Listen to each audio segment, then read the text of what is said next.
You're listening to the We Are Libertarians Podcast Network. Find all of our shows at wearelibertarians.com.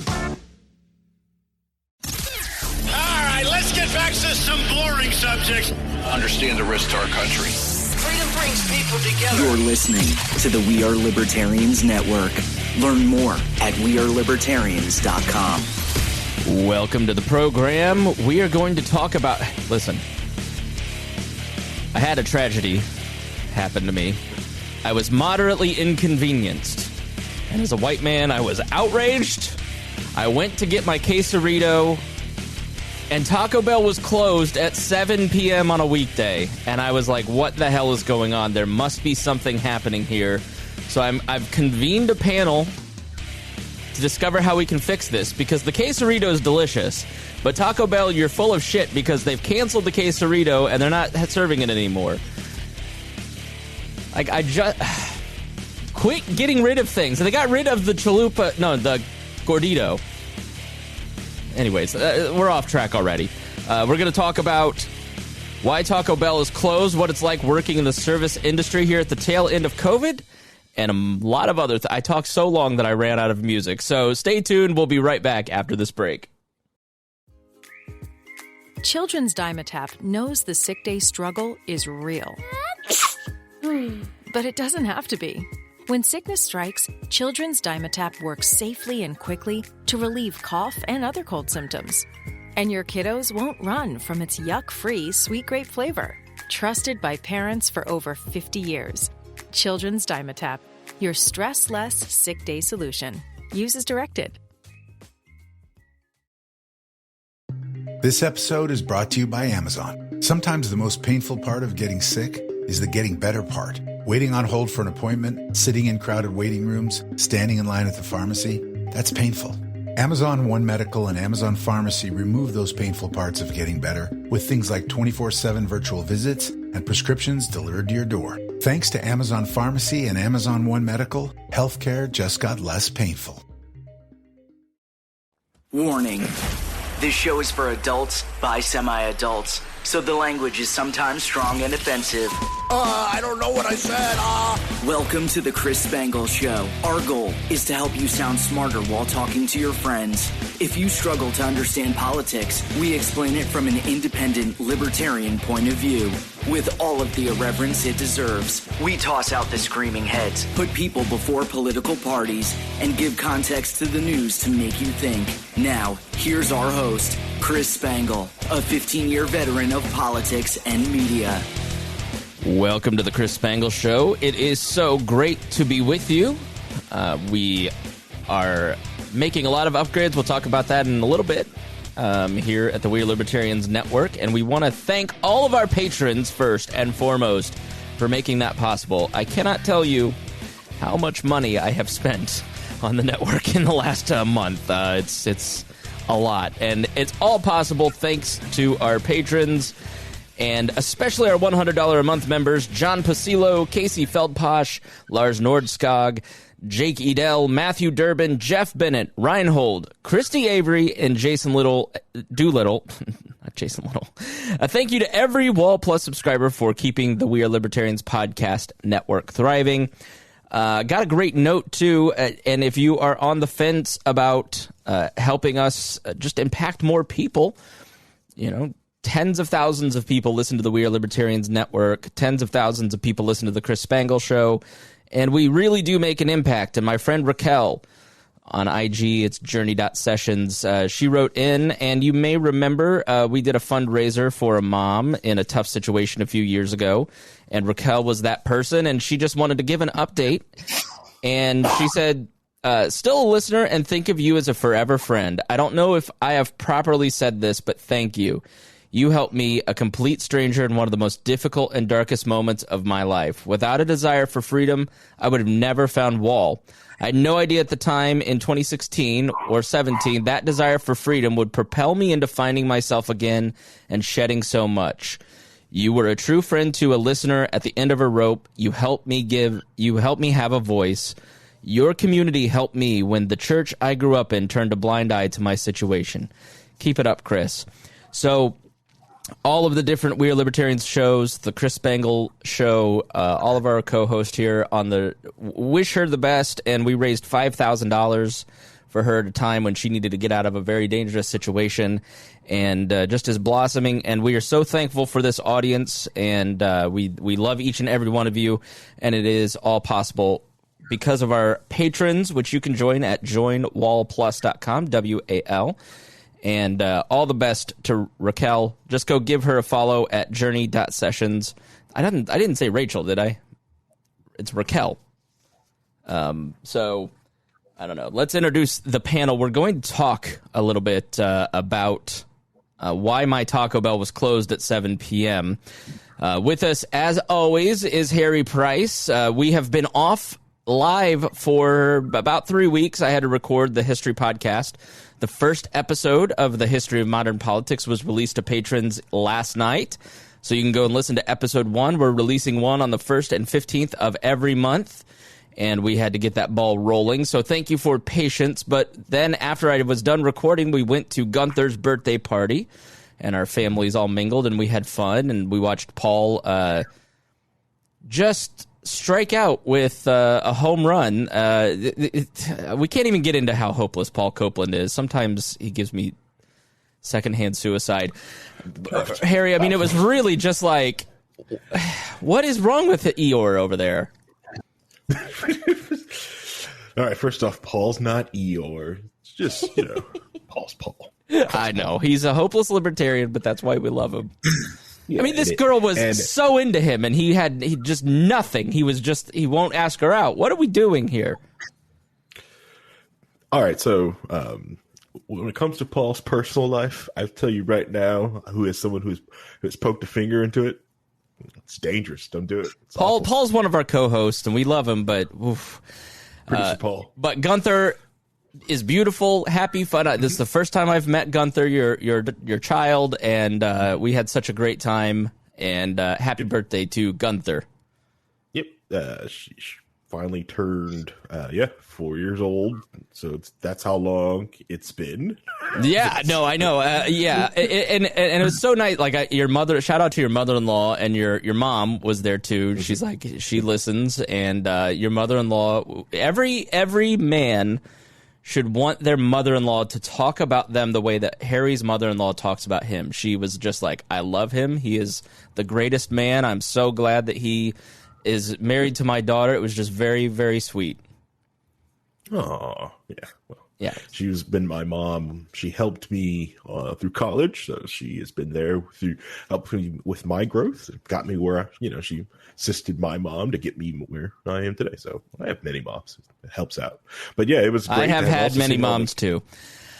It's also great just having the kids outside playing. Yes. With no mask on. There was no masks, not one mask. In the park. Yep.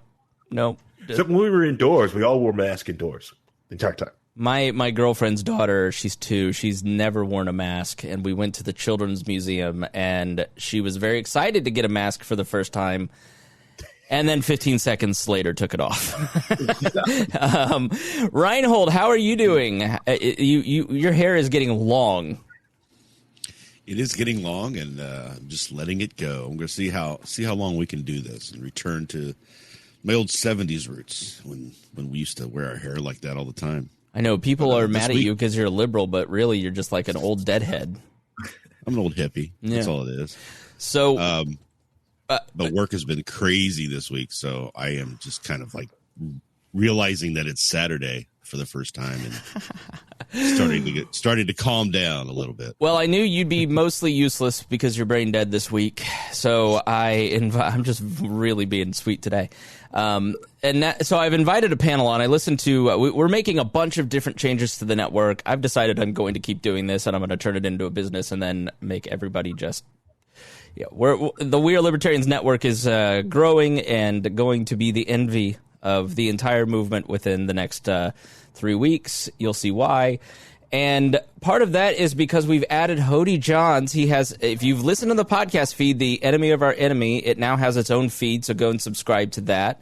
And Hodey logged on today and had no hat. He had just shaved. And I got to say, Hodey, very fleshy. I am I can't pretend to be anything other than white. It's what they say white isn't an identity, and I just exist to prove that wrong. I mean, Hodey, it's startling how white and translucent you are, and hairless. It is. For those watching the video, this wall behind me is white, and it's not as white as I am white. Take the hat off. This is eggshell. This is, yeah. I mean, you're going to see some bald, too. I mean, this is just incredible. Just barely. Look at this gleam I get on the side of the head here. It's just white teeth and brown eyes floating in the air. Zach, Zach, welcome back to the program. You are the inspiration. Hodey's conversation with Trisha on the Gingerarchy podcast was the catalyst, and I came back to you because you are a service worker in the restaurant industry. Hodey is a former restaurant employee who has moved on to different jobs. You both have served. Trisha was going to join us, but worked at the bar till 2:30 last night and said, "This is exactly why I never want to do this again." But you predicted in our episode in January the coming collapse of restaurant employment and how many changes needed to be made. And I'd invite people to go back and listen to that. But why don't you tell people a little bit about yourself and then what we talked about, succinctly, so people understand who you are and why they should listen to you as we talk today. I've dedicated my life since I could work to the service industry. Been in management for about the last 5 or 6 years. I currently. Oh, we're fuzzing out. That's so Zach has worked in the industry. I'm just going to go ahead and remove him, and then hopefully he will bounce back. But Hodey, you've worked in the service industry for how long? Kind of give us the background of your work. Yeah, so I've probably been occasional offs. I did work at back at the bank for 6 months at one point, but I've been working in the service industry. If I were to put them all together, probably about 12, 13 years. I did spend, much like Zach, I spent 5 to 6 years in management. I even got into not upper management, but restaurant management to the point where you're running the books and looking at numbers, and I'm excited to answer some of these questions. We got Zach back. Yeah, sorry about that. I'm not sure what happened there. That's okay. Sorry about that. That's okay. So I manage a decent little Italian restaurant in Carmel. I've been doing this for a while, management-wise, and I've done a lot of different styles, from high-volume sports bars to laid-back casual to a little finer dining. So I've seen a lot of the different things that happen in the industry and how people are reacting to it. Chris and I talked about, like you said, a few months ago, I kind of knew that a lot of this was going to happen. Hodey, in the episode with Trisha, mentioned how people in the service industry, we're used to hustling, we're used to working, we're used to doing everything we can to make money. Especially our industry is very feast or famine. So when everything got shut down, a lot of people moved on to different opportunities. They also learned that you can do a lot of the similar things with delivery services without having to interact with the public a whole lot. Which really seems to be the key, not interacting with the public. Trisha, so there was a great post by Chrissy Wickers that was mentioned and fully read in Trisha's episode, where there's this idea that people are not working in the service industry because they're getting welfare. And that's ridiculous. Yeah, right. Like, a lot of the people that I know that were getting unemployment, if they got it months after they were laid off during the pandemic last year. They got $130 a week, or like my barbershop, none of those guys qualified for any of the assistance, and they just went 2 or 3 months without any employment. So the idea that people are lusting after this $130, because correct me if I'm wrong, but I think the extra $600 a week or whatever it was is ended, right? Like, if you're on unemployment, Hodey, you're shaking your head. The welfare is kind of starting to trend downward, and I think 12 states have ended all the assistance and trying to drive people back to work. Yeah, I can just give you the numbers right now. So 1 year ago, when food service got hit, we were the number one recipients of the welfare. And in Colorado, now this is specifically for Utah, the numbers that I have, but we're now fifth. Food service workers are now fifth as far as claiming that. So it's unemployment. Unemployment, right. So we're not even in the top 4 anymore, So it's funny because everybody's noticing this because people have frequent interactions with food service workers, but we're not even impacted as much as some of the others anymore. The other problem here with saying that, they just sat back and collected welfare, that's only if you reported all your tips that you got to keep all that amount, like whatever you were making before. We're all libertarians here, so I think I have no problem saying we weren't reporting all of our tips to pay taxes on. And the thing is our base salary here in Utah, again, this is going to vary state by state. I mean, even the unemployment varies state by state. But we're here at $2.13 an hour. If you don't claim anything on top of that, you have to claim a little bit. Otherwise, your employer has to bump you up to whatever the minimum wage is. And here that's like $7.23 an hour. When you're a server, I mentioned this on Trisha's show. When you're a server, you're making anywhere between $20 to $25 an hour if you're worth your salt. Frankly, most servers can do that if they're adequate at their job. We're hustlers, and you basically just told hustlers, hey, take this $7 an hour when you're used to making $25 an hour. Of course, we took it at first. I mean, if you're tacking that on with $600, plus, as Chris mentioned, I'll take that. But as soon as that stopped, we're out. Jamie works, my girlfriend works in another restaurant, and her restaurant actually never wanted to pay out the unemployment. And so what they did is they said, we will, this is a tough move, but it's a mom and pop store. So I understand why they did it. But what they did is they said, we will employ you here for minimum wage because we don't want to pay you the unemployment, and you can just work and fix and clean things. And gradually everybody, because they said, well, okay, so we're not going to get unemployment, or we can work for minimum wage. We're going to go find a different job. So her job actually is having a lot of trouble finding new servers. They're one of the ones that when you see like, hey, we're closed today because we can't find enough staff. She worked at one of those. And then mine was Golden Corral, as most of you can imagine. Everybody loves the chocolate fountain in the middle of a pandemic. Everybody just wants to stick their fingers in there and try a little bit. Golden Corral, obviously the numbers never bounce back. I actually I got my dream job while I had that time off because I want more than $7 an hour. I now write about video games and play video games, and I love it. And I imagine that a lot of servers did exactly what I did, which was say, I'm not going back to a place that maybe has half the customers that we had before closing. People stayed home. They learned to cook for themselves. They don't want to go out to Golden Corral anymore.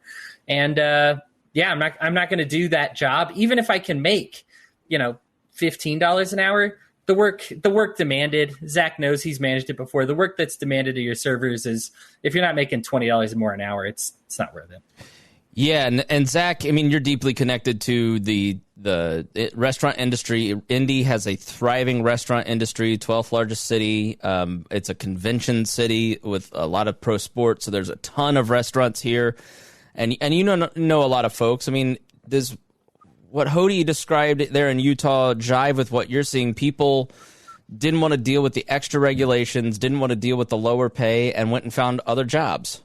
Absolutely. He's same thing in Indiana.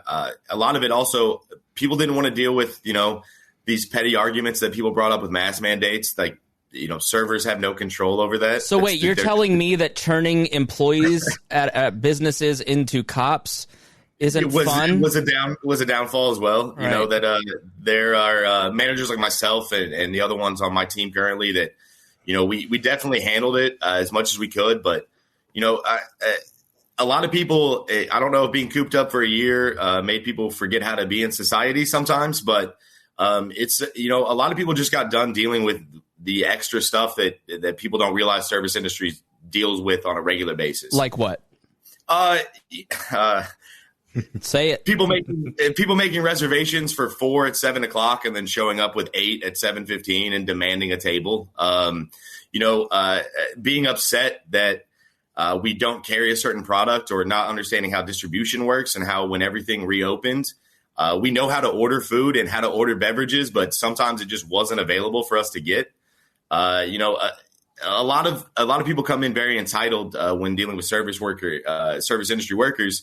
and not understanding the amount of time and the amount of effort that we put into this, it got daunting. And a lot of people just got done with dealing with all of that, especially with, DoorDash and Uber Eats and Grubhub and grocery delivery and a lot of things that you can do on your own time and your own hours and still try to hustle and make money. And a lot of people in the service industry were used to that. They knew on a Monday night they weren't going to pay their rent.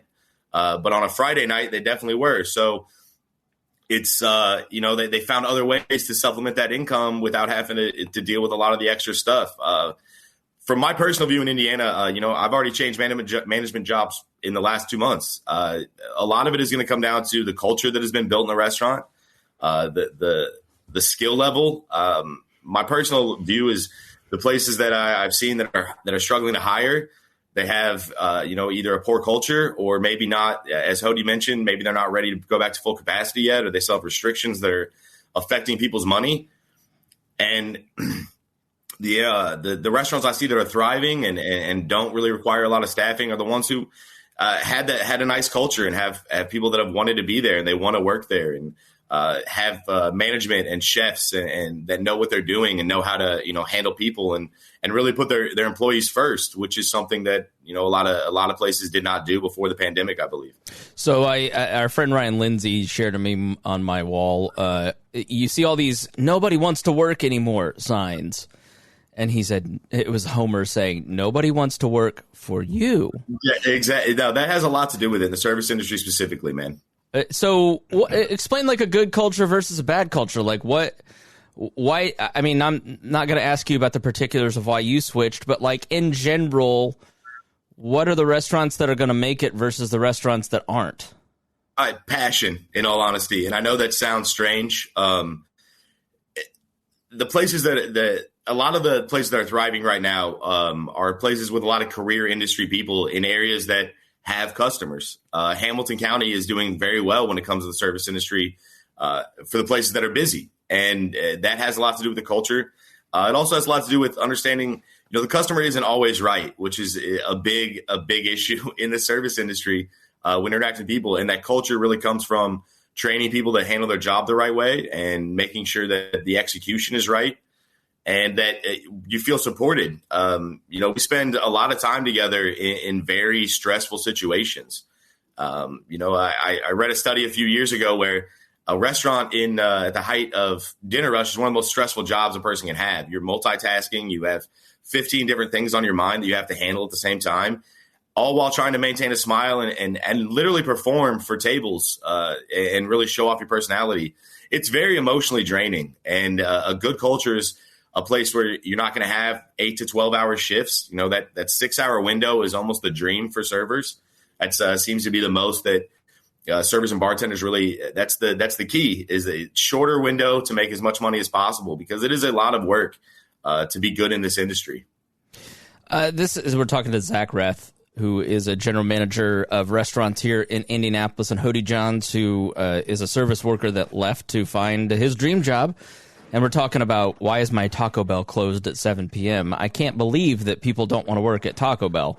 I mean, a lot of these jobs are good jobs, but either Hodey or Zach, you tell me, but I'm going to sound elitist here, and I'm going to sound like a prick, and I'm sorry for that. But, I always viewed, being a server as, a starter job. I started at delivering pizzas at Donato's. That's my only service job, right? And then you kind of, go on to your professional career.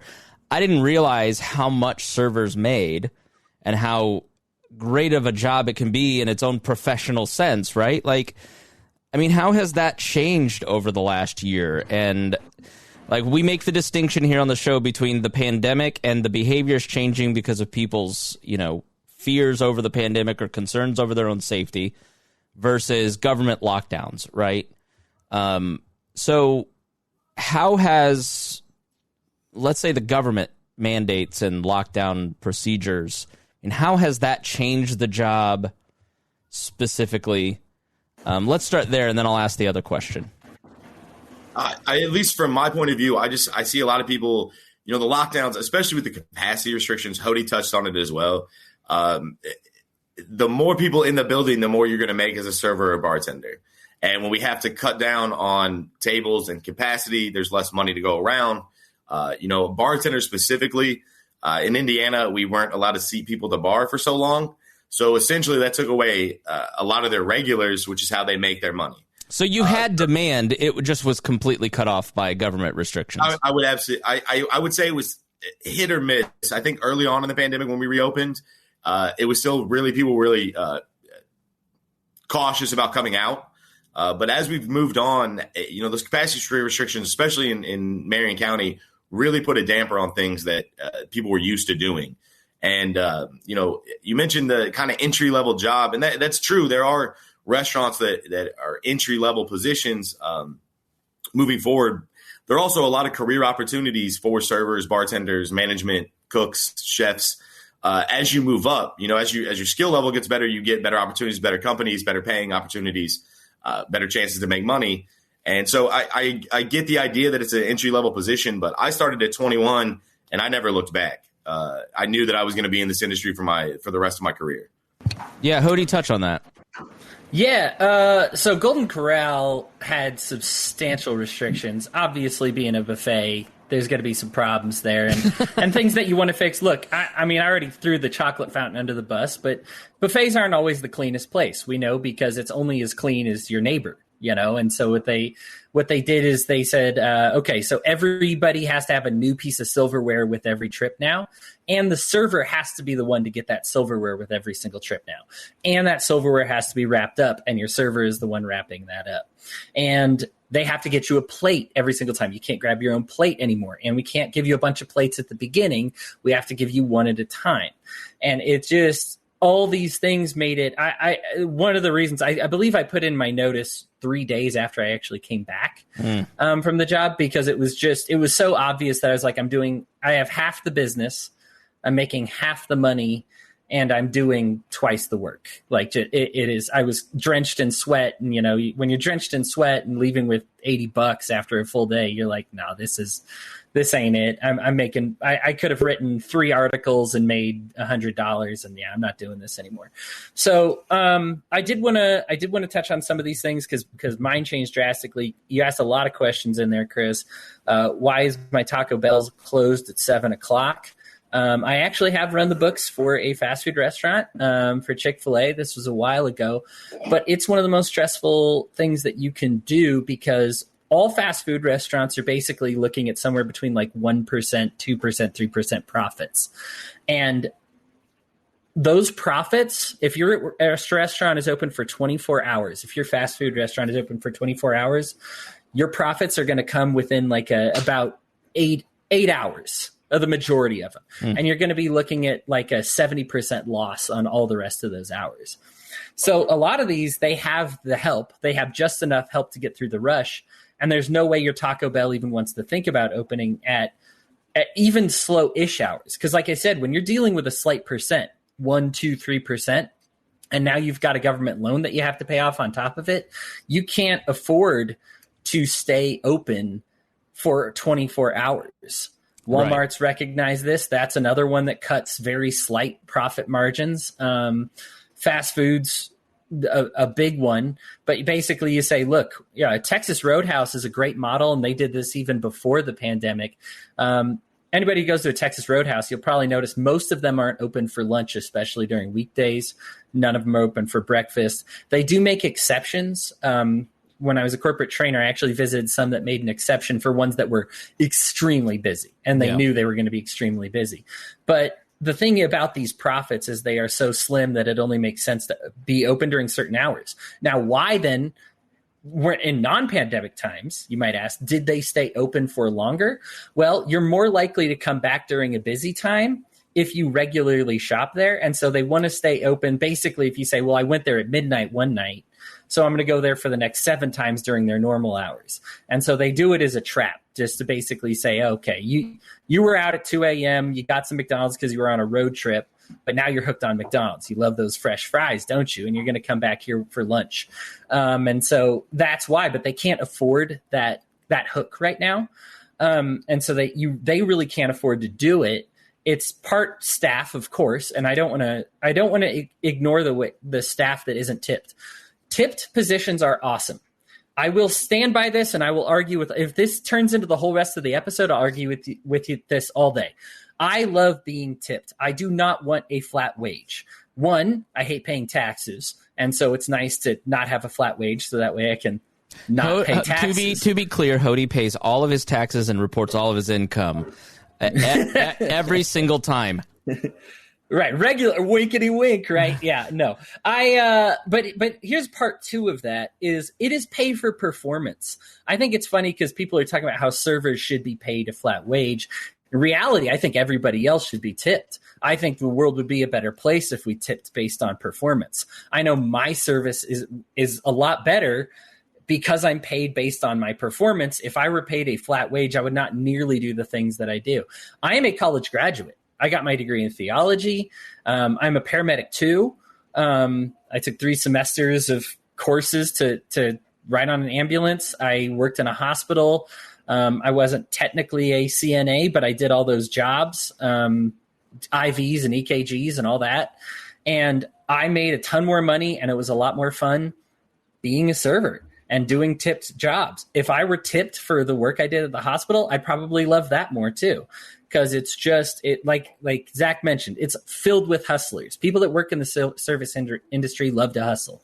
Now, the guys at your Taco Bell aren't getting tips. And so that's going to be the first domino to fall because they weren't even getting tips beforehand. So why the heck do they want to go back to a minimum wage McDonald's? No chance, Yeah. And let me ask Zach, and I know you what time do you need to bounce? 10? About 15 minutes, yeah. Okay. I go put a 12-hour shift in, the life of a restaurant manager. But yeah. I love it, though. As Hodey said, like the people who are still hustling and doing this, we love our job, so. Let me ask you, because we talked about this in the episode, so we don't need to go too far into it, but I want you to touch on it again here in case most people probably won't go back and listen. But you touched on that. Like, there's a lot of conversation about making it a flat wage, making it like getting rid of the tipping system and giving people, and you talked about why that would just close a lot of restaurants and why that's not viable. Yeah, just the amount of work that as Hodey said, I mean, it's one of the very few jobs where I agree with Hodey that you get tipped based on how good you are at it. There's exceptions to that rule, clearly. I mean, some people don't understand how to tip, but a lot of it is just based off your performance. And that also goes to the culture of the restaurant, the clientele, and those kind of things that draw people in to want to work for you is, being rewarded for being good at something. And if we go to a flat rate, a lot of people they're not gonna be drawn to this because for that performance and the extra things you have to do to make sure service runs smooth behind the scenes, it's just not worth their time. I worked in Los Angeles and they have a flat hourly rate, and it is very high for their service industry employees. And I noticed that it's easier for them to kind of phone it in when they're not willing to perform. And that's the difference between having those tip positions to a flat rate from a management and ownership standpoint is wanting people who are good at their job and want to work. Whereas if we paid everyone a flat rate, that's going to cut a lot of jobs. I mean, I know Hodey mentioned Utah 213 is the same in Indiana, but that's just the base pay. I don't know any server or bartender worth their salt that doesn't want to make 20 to 25 an hour after tips. And so to pay 9 to 10 servers that just to run a floor, that's a lot of money. I mean, that's a lot of money each year that would come out of the books, and that's going to hurt quality of product. Back of house staff, those kind of things are immediately going to go to the wayside. And if we could do it at a tap rate, Hodey mentioned places like Texas Roadhouse, Ted's Montana Grill, these very large seating restaurants that can hold 100 and 115 people. They need 15 to 20 servers on at their peak hours, and paying them a flat rate not only affects the service you're going to get, but also affects the servers because they don't have a chance to really expand and make the money that they're capable of making. Zach, I want to add on to that point. I opened 2 restaurants in Washington back when I was a corporate trainer. One I did as Buffalo Wild Wings, one I did for Texas Roadhouse. In both of them, we found ways to either get rid of or severely limit the servers. In Buffalo Wild Wings, we limited the numbers of servers. Service was, one server had 80 tables. Yeah. People generally had to serve themselves. We left, soda and everything so that it was accessible. The Texas Roadhouse we opened was like, it was like the Sizzler, where you go up and you order something from the front and they just had runners. No servers there. Okay. And that's what you get with a flat rate. Now, I believe that flat was high. That was I believe both of them, it was $13 an hour. Okay. So it was very high. But I mean, and the situation of the people who even worked there to make that $13 an hour. I mean, we had 4 employees. I remember who all roomed together. I mean, and if housing just became very expensive, it's just this flat rate thing is not good overall. I was just trying to bolster your point, Zach. I don't know if Harry or Rhinehold, if you want to hop in here and ask any questions or make any points, but I want to give you a chance just in case. Rhinehold? I do have a couple things I wanted to bring up too. So what I've noticed with the way society is right now, we have a lot of businesses are still doing remote work.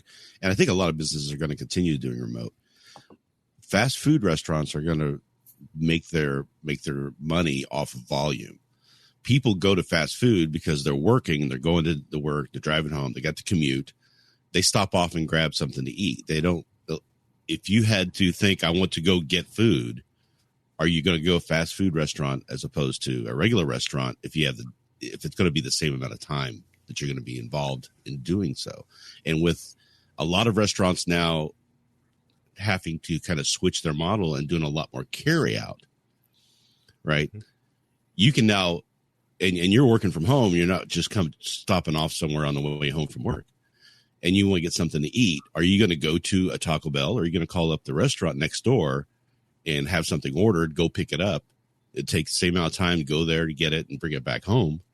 So you're going to do that instead of going to the fast food restaurant, where you know that they're churning through a lot of people, a lot of volumes. So you're not going to get the same level of care about your food preparation as you are if you go to a restaurant and have that done.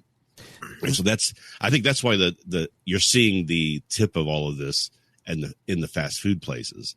But it's going to trickle down too. So it's just kind of a change in the way we're doing things. Let me ask Zach or Hodey, and then we'll go to Harry.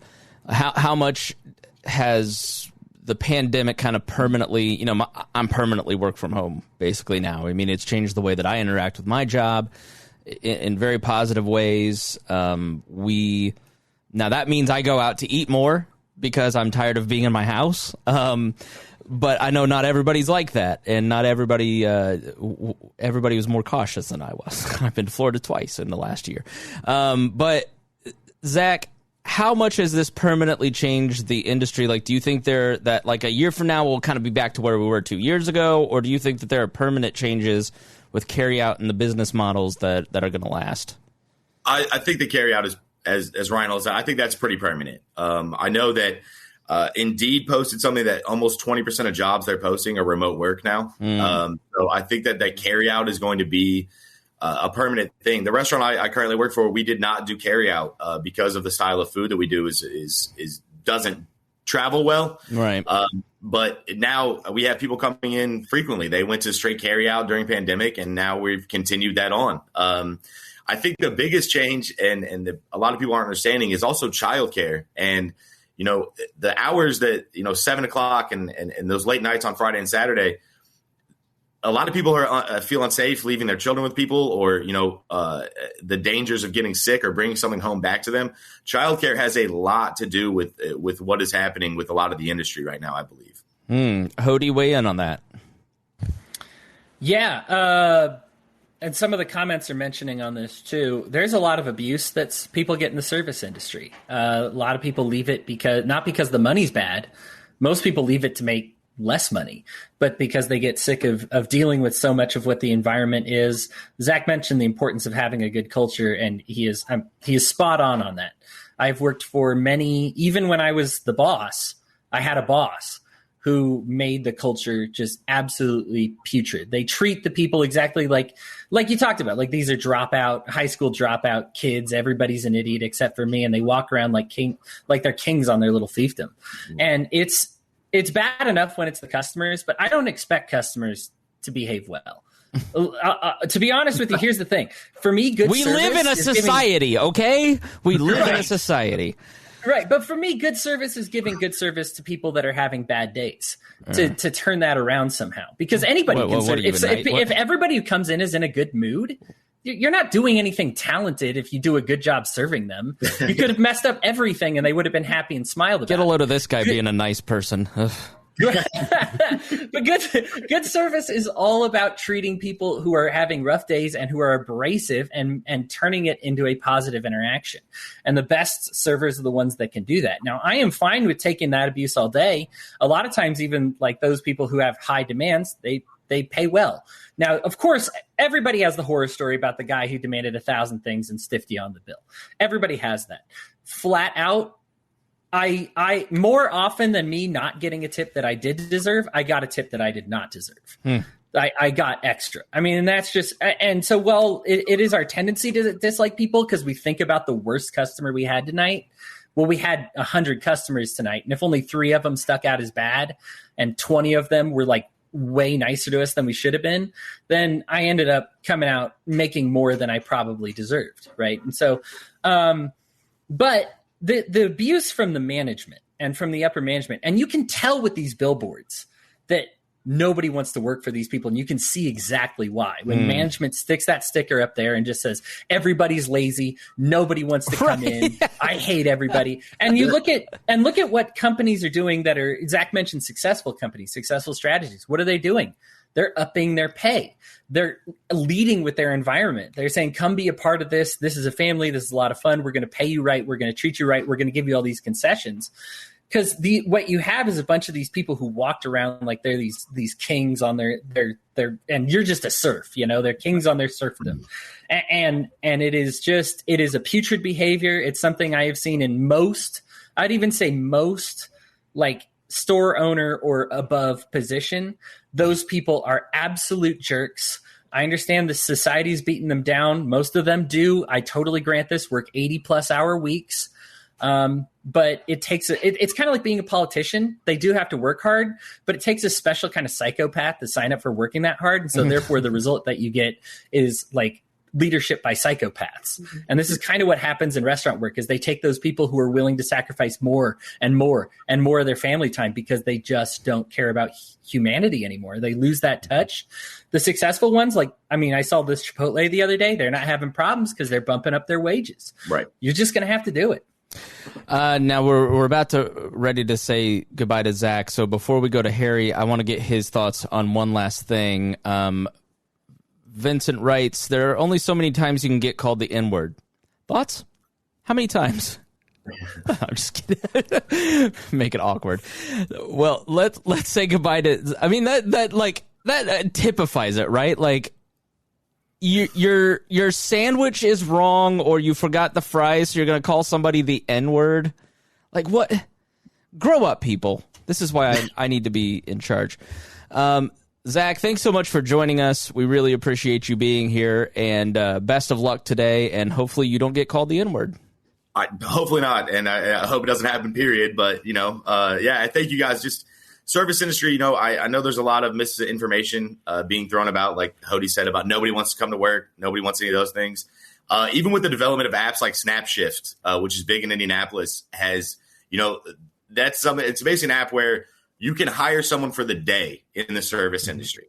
So a lot of people that are skilled that way are avoiding bad culture by essentially only being on call for different restaurants in the city with positions. That's interesting. So there's a lot in this industry that is changing. No one's brought up market saturation when it comes to fast food restaurants. There are 3 McDonald's within a mile and a half of me. And moving forward, maybe there will only be one. It just – I think in the last 4 years, 75,000 new restaurants opened across the country. There's no way that all of them are viable and good businesses. Why would I want to go to Applebee's when I could go to a local restaurant that has better quality food for maybe 50 cents more? And specifically in Indianapolis, I know we talked about this in our last conversation. Chain restaurants don't do well in this town. We have, before the pandemic, we were well on our way to being a true hospitality city. And I think that's coming back. It might have migrated a little bit north to Hamilton County, which is where a lot of the really solid restaurants. But, it's just a lot of people are moving on and finding ways to either make money in this industry different ways or moving on to different careers or finding a good culture and staying there. And that's just I think that's going to be a permanent part of our industry moving forward. Yeah, I saw one fast food restaurant yesterday that was paying people every day. Like you get your paycheck at the end of your shift, which I thought was really interesting. So, and you're starting to see these places offer benefits, and it's going to make this shortage is going to make it's a wake up call, I think, and it's going to probably, hopefully, as long as the government doesn't get involved, make it better for you service worker and service workers. Well, hey, thank you guys very much. I appreciate it. Thanks, Zach. Thanks so much for being here. Harry, we should start an app called Snatch Shift. No, what are some of your thoughts, how bud? well that's going to do, because I actually used to be in the service industry. I used to be a bartender and a server. So, back in college. So it was it was always fortunate, especially when you could, because the skills are, transferable to a lot of different places. You just have to know where everything's at, know the menu, and you're almost good to go, which you just need a little bit of training with it.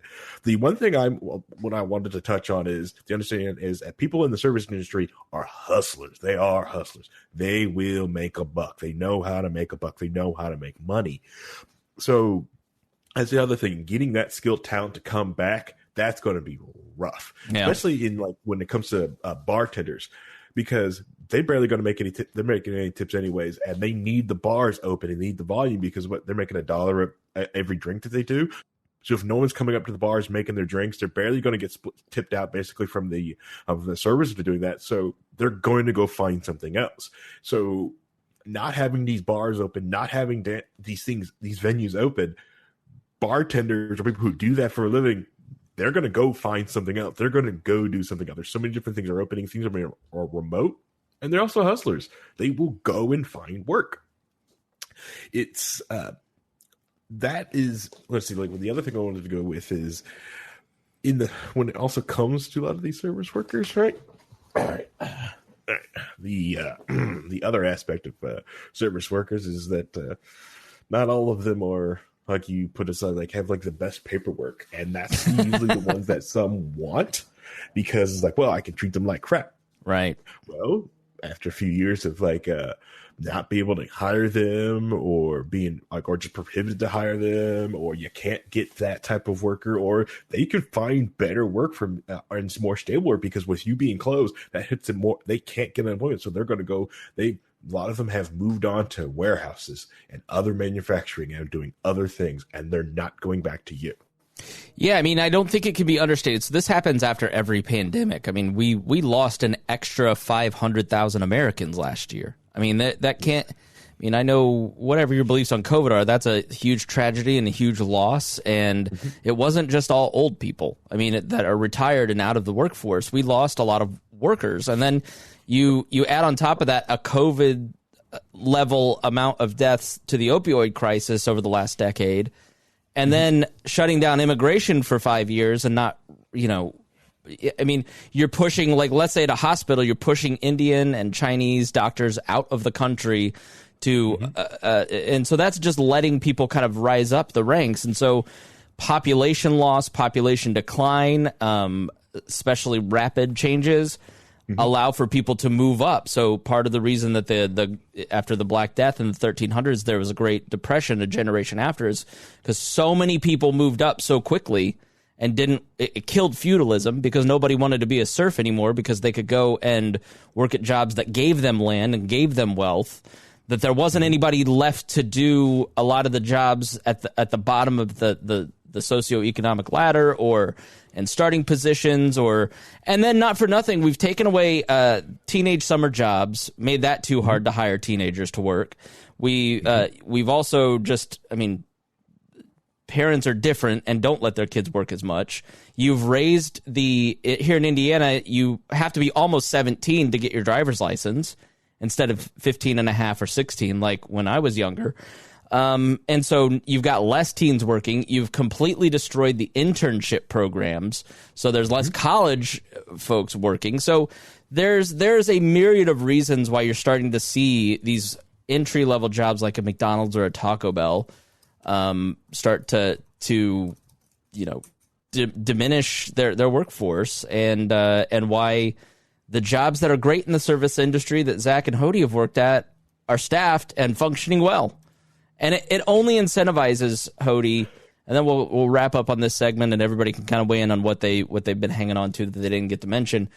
I mean, it just only incentivizes the Taco Bells and the McDonald's and the people hanging the sign that nobody wants to work anymore. It only incentivizes them to adapt or die.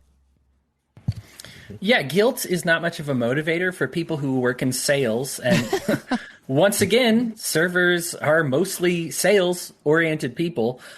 Guilt's not much of a motivator. You know, you read about any rules of sales, and usually, while you can sometimes guilt somebody into it, you're going to be far more successful by offering encouragement, by relating. What they say, the first rule of sales is to talk about what people are talking about, right? To connect with them.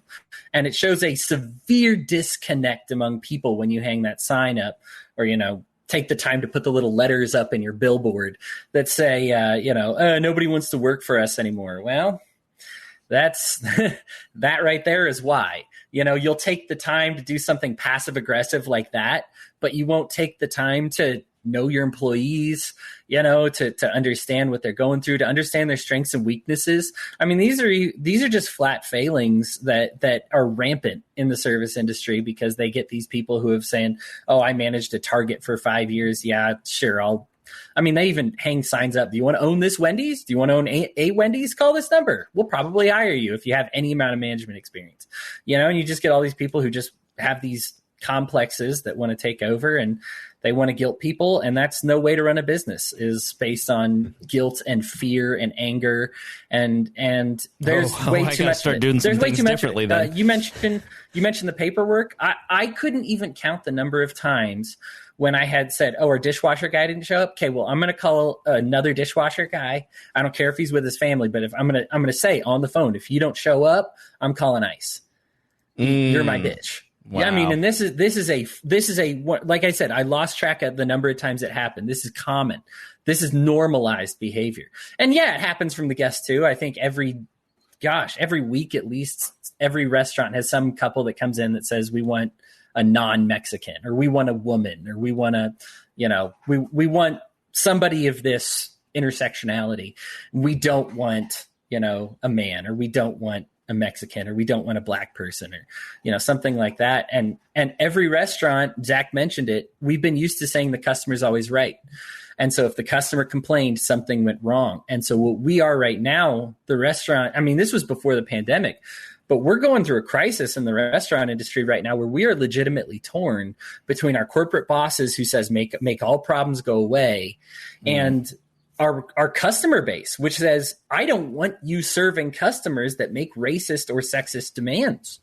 And if we get caught, on camera being like, oh, you don't want a black server? Sure, we got a white server for you, no problem. We're busted by the customers. But if we make a problem, and that, even if the customer tells them they're racist. I had one customer who was a pedophile and said, I wanted to gawk at these 14-year-old girls, and they said I was gross. And so they, stuck me in some section with somebody who was overage. And so I'm leaving. I got in trouble from my regional manager for a complaint with that when I was managing on duty that day. Wow. And that was, and these are just common things, because they said, if somebody complained, you made a mistake. If somebody complained, you made a mistake. And it's like, okay, so I am used to serving racists. I am used to serving pedophiles. It's and that giving common? them what they want. Like what you're talking about, it's that common? The pedophile one was, I have that example very specifically in mind because it's probably not as common, but I would say daily. And this is between Applebee's, Texas Roadhouse, and Buffalo Wild Wings, because these are the ones that people came in to eat when I managed and served at these places. But you probably daily had at least 3 customers, or 3 groups, 3 tables, women. And you probably had 5 or 6 that wanted to make sure they didn't get served by a Mexican. And they would call them Mexicans. Wow. And that is probably an average, I would say, among all of them. And there were some that did better than others, but I opened stores in Dallas and Seattle. I regularly managed stores in Utah and Colorado, when I actually lived at those locations. And I would say that was true in all those places. All right, well, we're dangerously over time, so Harry Rhinehold, if you want to get in here, say it quick, please. Harry, go ahead. One thing with the COVID thing is because you have some counties here in Indiana, some counties are open, some counties are closed. So I'm noticing myself like not wanting to go into Marion County to get food because like I can go up to Fisher's and I have to wear my mask. You know, it's great. Yeah. But if I want to go to my favorite restaurant, which is going into Triton or Porter Books and Bread in Lawrence, I've got to put my mask on. So like, where do I really want to go? Yeah, I mean, the insanity of like wearing your mask to walk to your table and then taking it off and sitting there for an hour, it just makes no epidemiological sense. It's everybody is being nice and polite about COVID, and it's finally coming to an end. Rhinehold, last thoughts. Yeah, the last thing I want to say is you hit the nail on the head too with trying to make sure government doesn't try to fix it, because we have the opportunity right now to fix a lot of the culture in the service industry by punishing the people who are bad by making them go out of business. And if we spend government resources and tax money to try to keep those businesses going anyway, even though they're bad, that's going to prevent that change in the service industry that I think people really want to see from happening, because it's just going to give them cover the whole way. All right, everybody. Great chatting about this. I knew that there was more than just, nobody wants to work anymore. And so thank you to Hodey and Zach and Harry and Rhinehold and everybody for giving us a little insight. When we come back, we're going to talk, highlight some of what's going on in the news, like Liz Cheney and the pipeline. So stay tuned.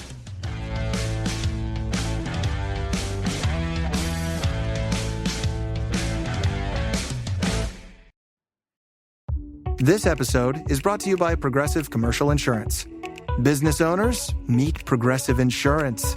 They make it easy to get discounts on commercial auto insurance and find coverages to grow with your business. Quote in as little as 6 minutes at progressivecommercial.com. Progressive Casualty Insurance Company. Coverage provided and serviced by affiliated and third-party insurers. Discounts and coverage selections not available in all states or situations. You found your person. Now let The Knot help you with everything else. The Knot connects you to the wedding inspo, vendors, venues, and planning tools you need to make your day totally you. Having helped plan 25 million weddings, we've got your back when it comes to every little detail like RSVPs, budgets, and more. Because your wedding comes to life with the connections that matter the most. Get started at theknot.com/audio. The Knot. Let's plan your wedding together. Hey guys, have you heard of Goldbelly? It's this amazing site where they ship the most iconic famous foods from restaurants across the country, anywhere, nationwide. I've never found a more perfect gift than food. They ship Chicago deep dish pizza, New York bagels, Maine lobster rolls, and even Ina Garten's famous cakes. So if you're looking for a gift for the food lover in your life, head to goldbelly.com and get 20% off your first order with promo code GIFT.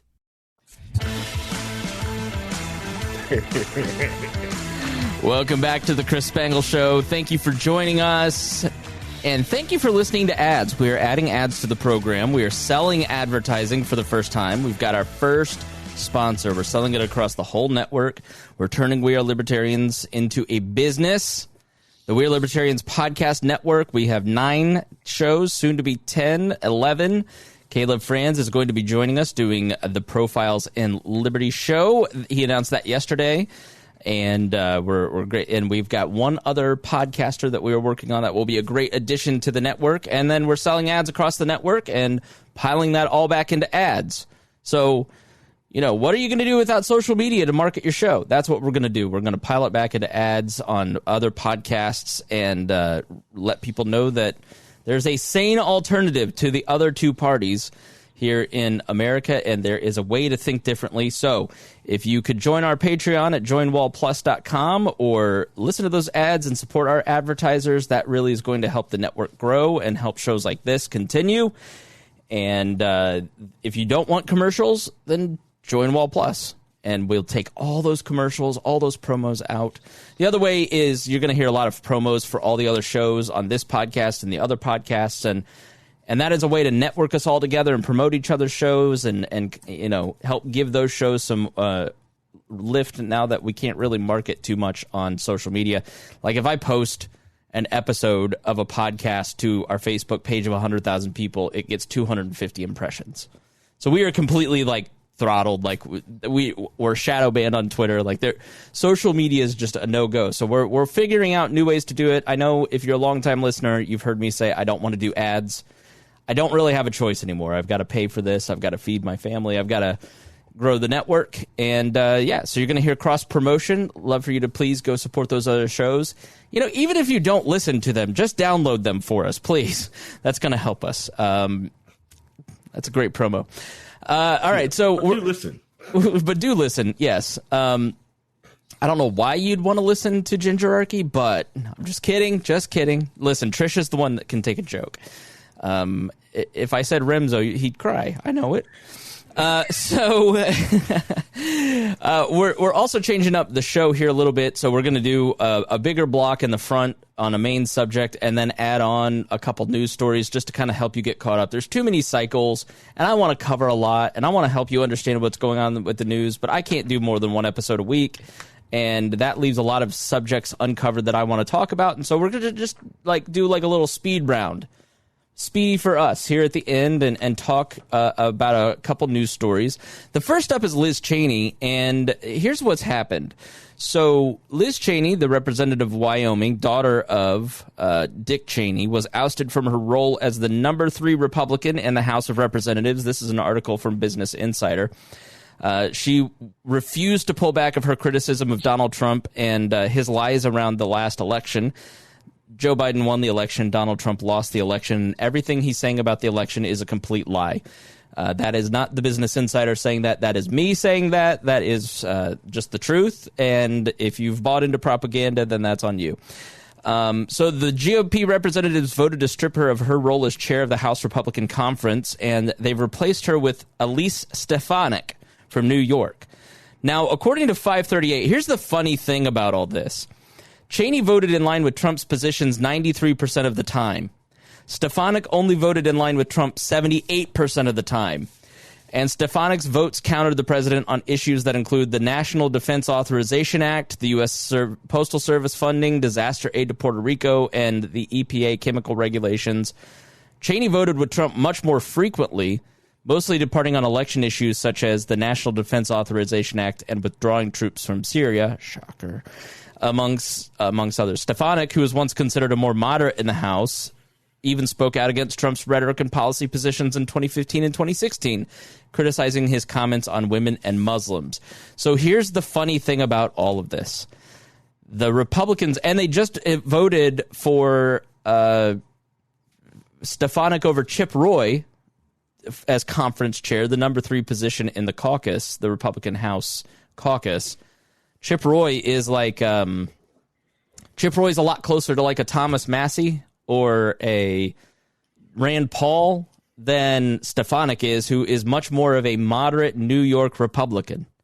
But they all have gone with Stefanik because Stefanik is...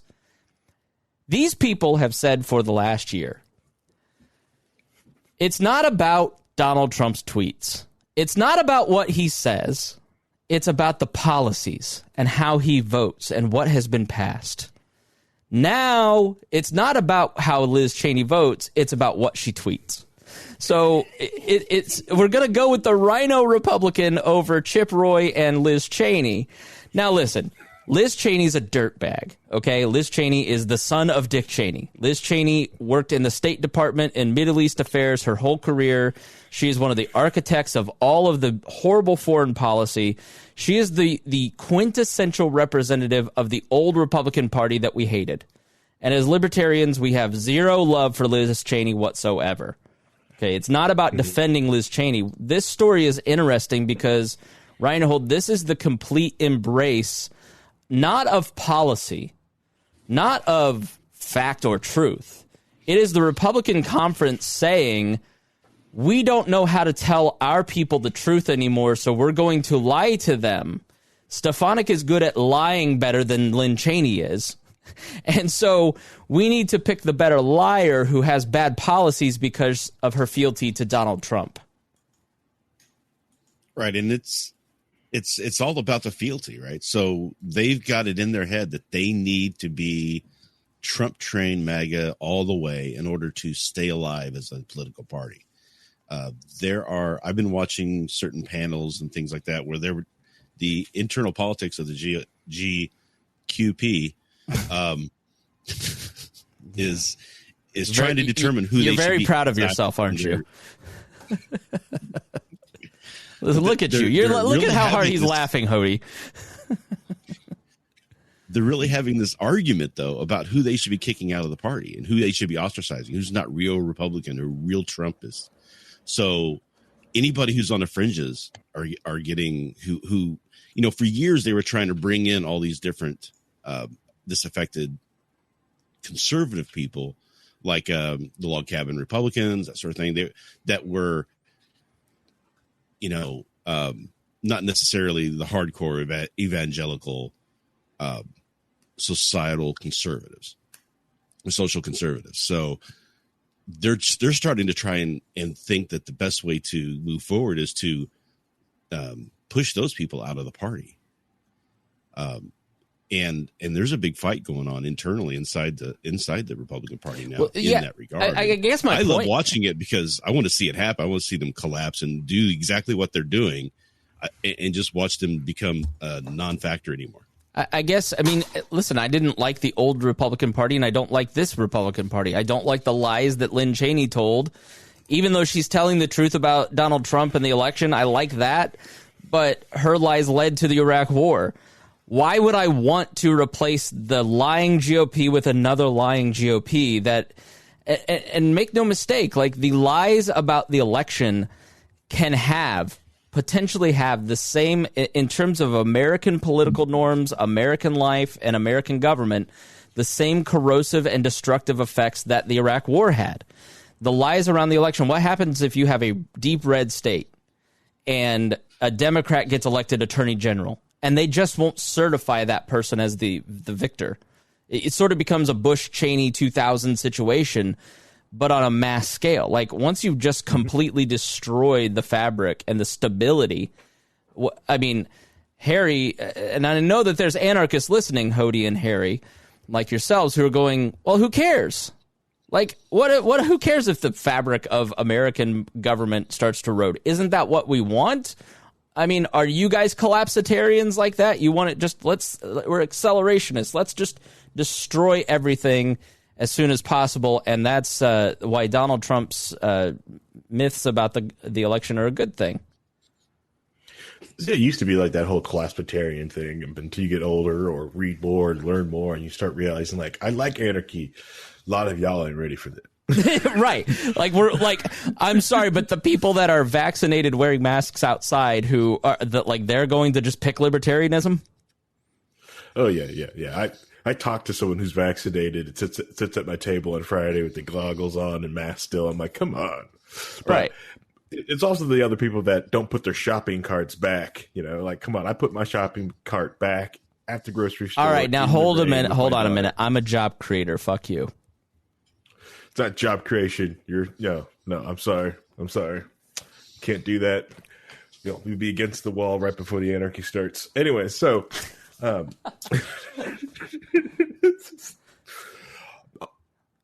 don't want to defend the Cheney.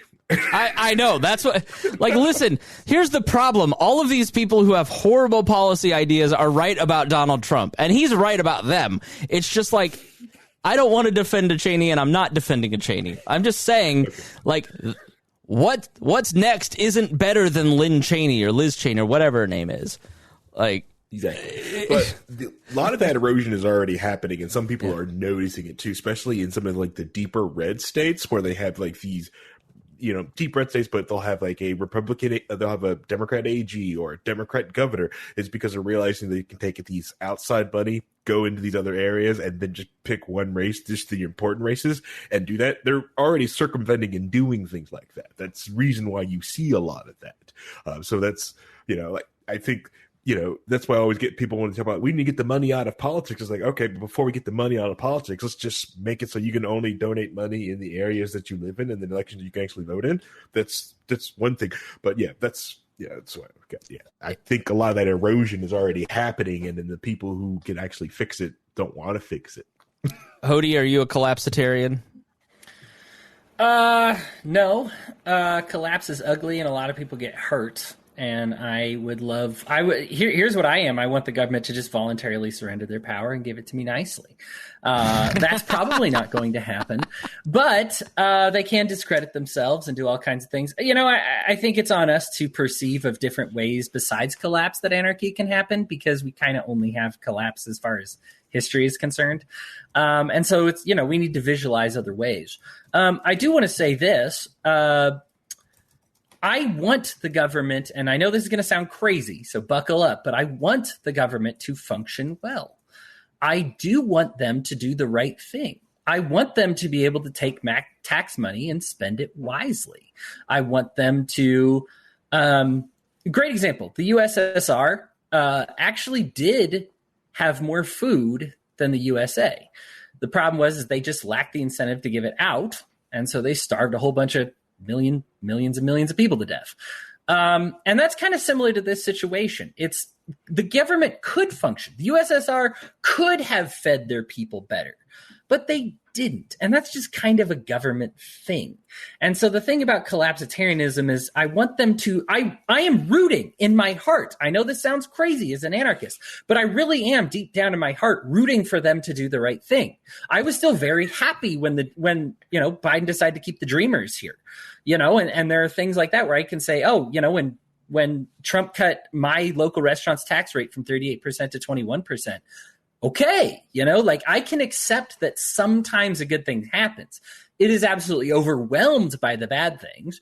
But, do I want them to actually use our social safety net to actually give people social safety? Of course, I don't hate social safety. I want people to have those things. The government just does a bad job with it. They're going to do a bad job with this. We're talking about the Cheneys. Like you said, this is Democrats and Cheneys and then Republican on Republican violence. It's that meme. Let them fight. Godzilla, King Kong, just let them.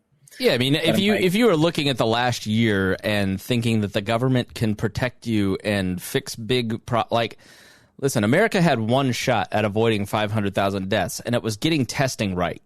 And it was the CDC getting that right. And they didn't do it. They couldn't have done it. And Hillary Clinton couldn't have done it. Donald Trump couldn't do it.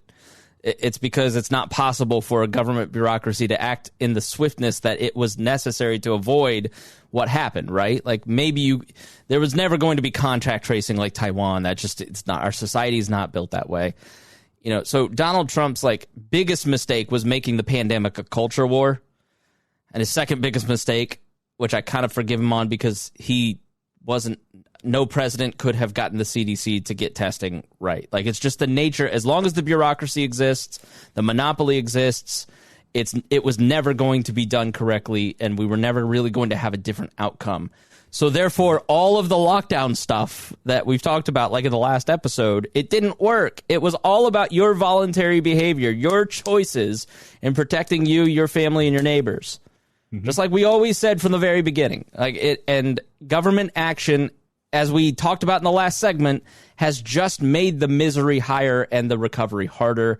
And the inflation that is happening now, gee, what a surprise when you artificially deflate supply in labor and goods by closing down mills, for instance, for 4 months that create lumber, and then artificially inflate demand by giving $12 trillion worth of money in the economy.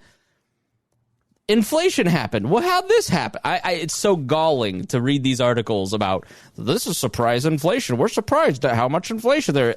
Really? Lumber, of course, lumber's up 250%. You were letting people go out and loan out houses and get these loans for these massive houses so they could spend more because you had interest rates to go near zero. Right. When I bought my house, they're you bought something pre-built? I was like, yeah, it was pre-built. It was because it was incredibly cheap at that time. But it's sorry, I didn't want to go buy this massive house and get it built brand new. It's just.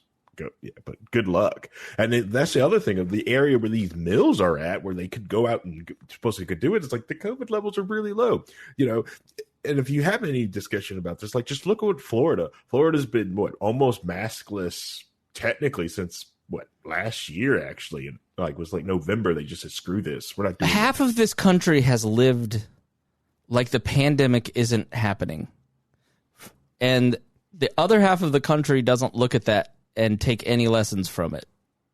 And that's as annoying as the people who pretended COVID wasn't real and learned no lessons from the other side. It's just, I don't know. It feels crazy being in the middle. Every time I feel like I'm like on one side or the other, I see something from that side and I'm just like, I hate you both. You're both insane. I shook a hand of a stranger last weekend. Rhinehold, go ahead. It's almost like politicizing healthcare is a bad idea for some reason. Yeah, I know. It's just I don't get it. Ascalja writes, Spangle, let's be honest. You need to take the cart back and get your steps in. Yeah, but at least I have the courage to ask a girl out. All right, let's move on to the next story. It is the Colonial Pipeline shutdown. There was a cyber attack that forced a shutdown of a top U.S. pipeline, one of the nation's largest pipelines, which carries refined gasoline and jet fuel from Texas up the East Coast to New York, was forced to shut down after being hit by ransomware in a vivid demonstration of the vulnerability of energy infrastructure to cyber attacks. This is from the New York Times. In their original story, cyber attack forces a shutdown of a top U.S. pipeline. Now, Colonial Pipeline said in a vaguely worded statement late Friday it had shut down 5,500 miles of pipeline, which carries 45% of the East Coast fuel supplies, in an effort to contain the breach. Now, this ransomware attack is the second known such incident aimed at a pipeline. Last year, there was a ransomware attack at an unknown facility. Cybersecurity experts say the rise of automated attack tools and payment of ransom in cryptocurrencies, which make it harder to trace perpetrators, have exacerbated such attacks. Ulf Lindquist, a director at SRI International, specializes in threats to industrial systems, says, we've seen ransomware start hitting soft targets like hospitals and municipalities where losing access has real-world consequences and makes victims more likely to pay. We're talking about the risk of injury or death, not just losing your email. Now, the group that is behind this attack, again from the New York Times, is known as DarkSide, which the FBI formally blamed for a huge ransomware attack that has disrupted the flow of nearly half of the gasoline on the East Coast, we said. It was simply an act of extortion. Now, these guys actually put out a statement saying, our bad, we didn't realize that was going to happen. We'll do better to not, shut down society next time. We just wanted some money. We're not out for malicious intent. We just wanted to hold them ransom and get some Bitcoin. Now, they operate from Eastern Europe, possibly Russia. There's some evidence, even in the group's own statements on Monday, that suggested the group had intended to simply extort money, though, and not attached to, think of them like pirates. So the reason St. Augustine, Florida was so incredibly important to the Spanish is because it was right at the mouth of the big, what's the water flow that takes you right up to Britain? I can't think of it. The Gulf Stream. And so they needed that fort right there to protect them, their ships from pirates, basically. And the pirates were paid for by France and England. And so essentially you have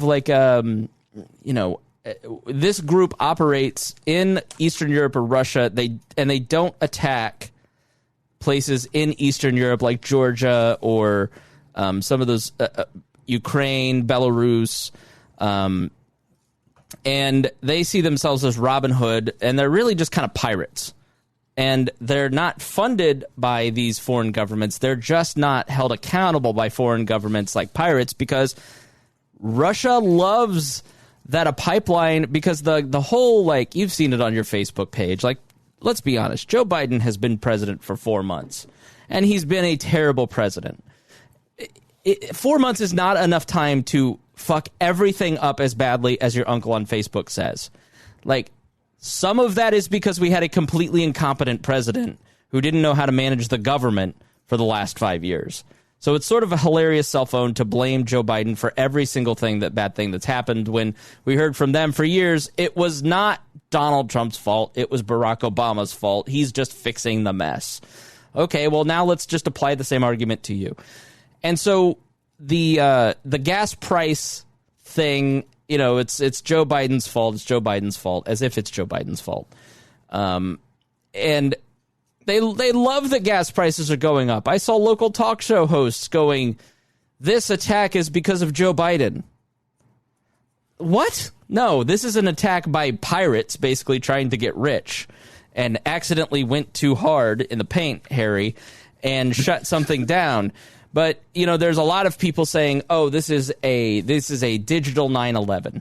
This is the warning shot that at some point, Harry, our entire infrastructure will be shut down in a massive cyber attack by a state, that these pirates are this is the coal bombing, and we need to start really focusing on infrastructure. And by the way, the reason that daycare is infrastructure in the infrastructure bill is because Democrats know that their people are going to love free daycare in an infrastructure bill, and the Republicans are going to hate free daycare in an infrastructure bill, and it causes a big fight, and it causes a big back and forth, and it galvanizes the Democrat side and polarizes the country more, because everybody agrees that maybe we should increase security around nodes at AT&T, or maybe we should amp up, you know, everybody in Congress, I should say, says that we should, you know, strengthen our infrastructure and security around pipelines, right?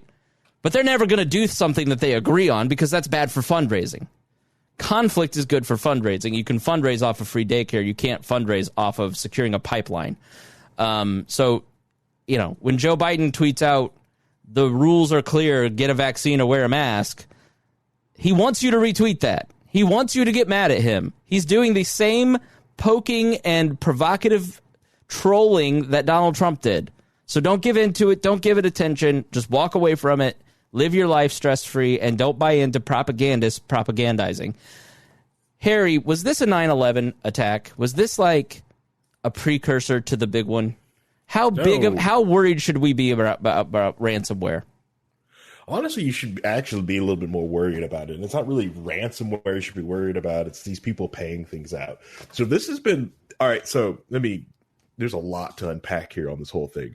First off, just because certain cryptocurrencies are anonymous, they may be anonymous to you because you don't have the skill to check the ledger to find out who the coins went to. But hey, that's what happens if you don't know this. You don't have the skills to pay the bills. You can't figure that crap out. But dollars have been paying to hijackers, stuff like that. Just hard currency gone off the wind is anonymous, and once those things get washed, it's gone and out there in the first place. But anyways, what I wanted to get to is the reason why a lot of these hackers or ransomware they become big business, and they have become big businesses because a lot of the ransomwares were starting to go off and go after people. A lot of the time, like, a lot of people weren't paying because they were going after companies, and companies weren't paying because either had okay backups and they just like, you know what, screw it, we don't need the data, we'll just rebuild. It is up until I think it was 2018, 2019 when it got big because they started to go after municipalities and cities with the ransomware attacks, and they were starting to pay out by their insurance packages.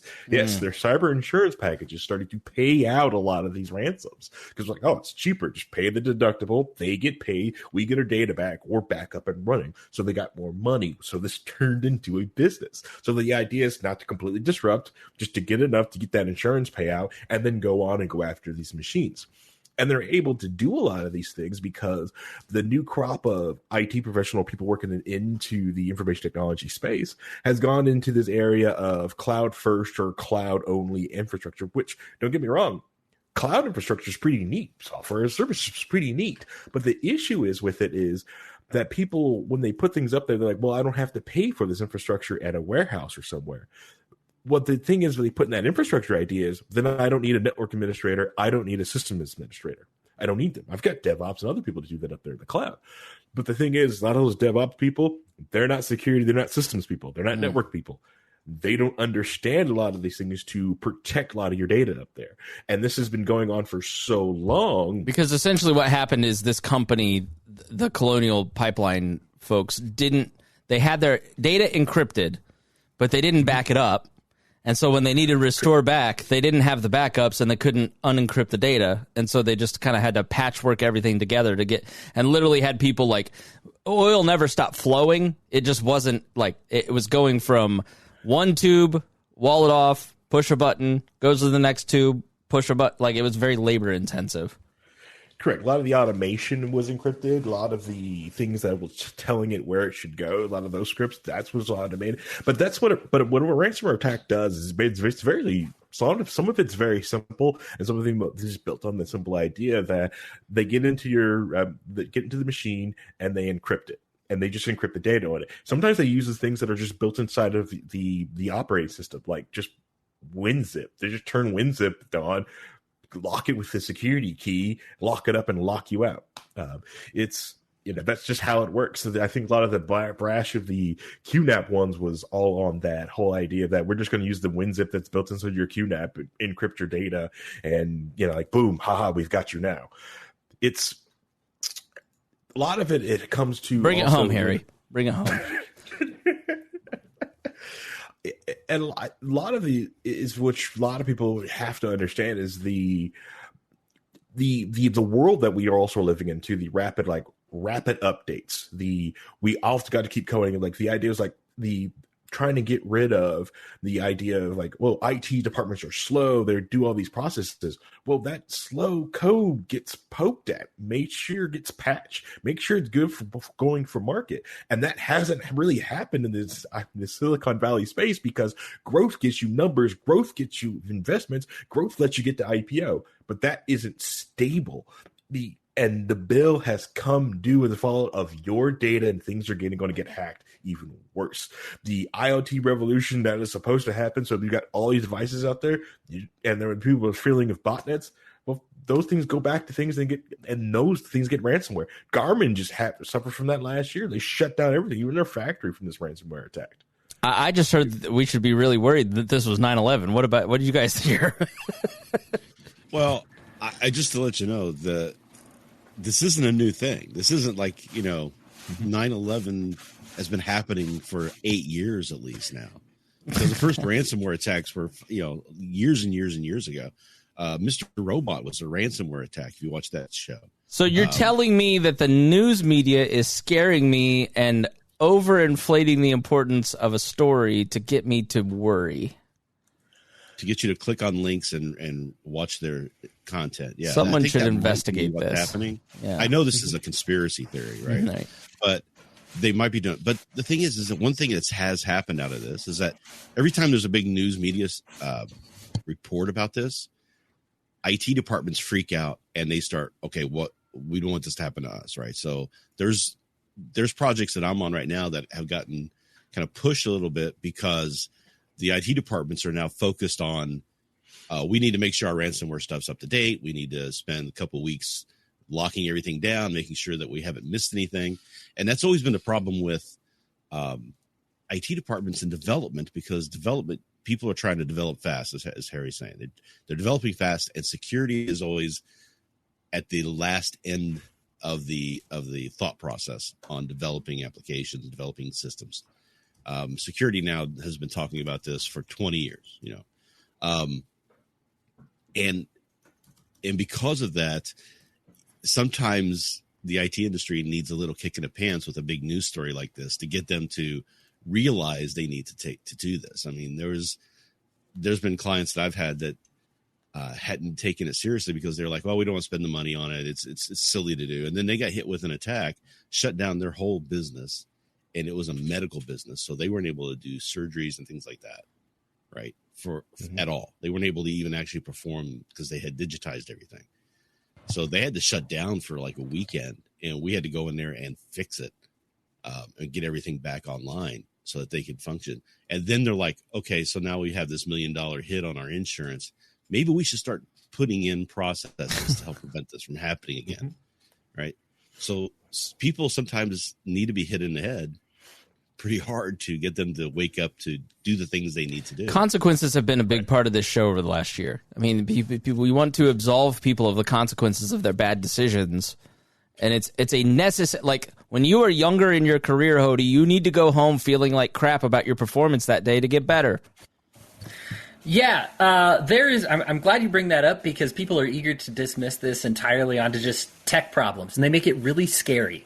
And what happens is when you finally boil it down to the very beginning, Chris, you'll remember this story well. I remember us talking about it. How did the DNC get hacked?